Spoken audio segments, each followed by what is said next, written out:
I want to shift a little bit focus across, across the Atlantic and many oceans to Charlotte now. I'd like to talk to you about there's been really a backlash, a very negative kind of reaction in the media to the construction of this temple. I think that everyone here has been following and can see a marked rise in targeted harassment, the targeting of, Indians, Hindus across the Western countries as well. And I want to shift to the UK, right? This has caused the media to focus extremely heavily on kind of the age-old battle between the Hindus and Islamists, right? And it's sort of this, the axis of, the red-green axis against, the other side. It's been going on for over a decade, as long as we can recall, if not longer.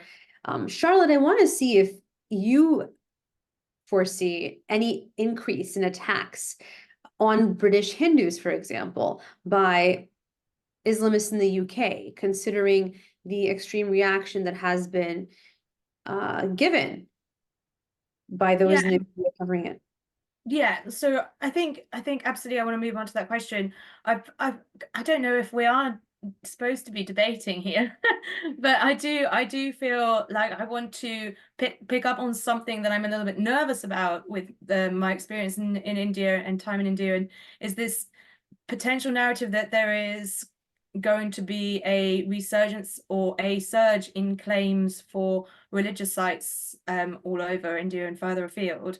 I do think that Ayodhya is a particularly unique situation in which this is a place of huge religious significance, and the Supreme Court found that there was a consistent attachment or possession, if you will, especially of the outside courtyard where Hindus continue to pray and have pilgrimage to that space, that caused the Supreme Court to rule in favor of the Hindus and their possessory rights.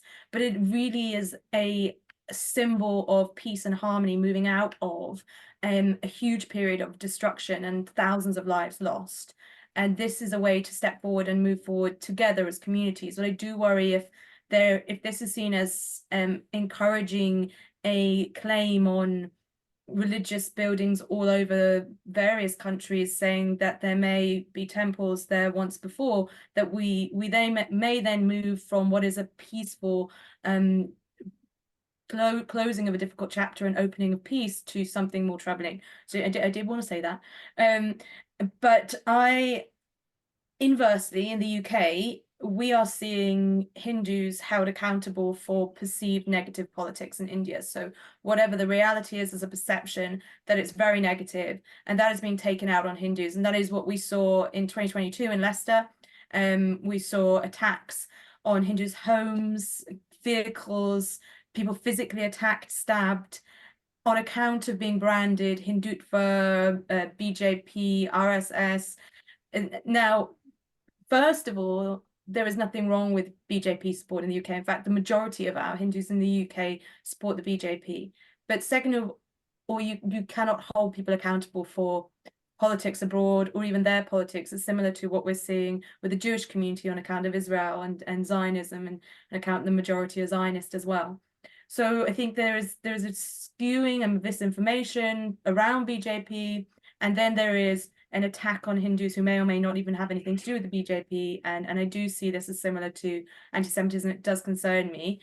The NCRI, which is another think tank to the one that I work with, I think it's based in Canada or the States, also looked at the unrest at a similar time as I was looking at the unrest in Leicester, and did predict that in coming months, as we turn towards the elections in India, we will see a potential replica of the violence that we saw in Leicester. So that really is something we're concerned about. I'm not sure if the audience knows, I also did a report on Hindu hate in schools, and we found that 10% of parents that describe the kind of bullying their Hindu child was facing, 10% of those cases could be labelled as bullying on account of politics in India. So it is definitely something that we're even seeing at a very young age as well, not just the attacks in Leicester. So there is real reason to have concern. Although when the Ram Temple was consecrated, we didn't see any pushback. but they were very distracted actually at that time.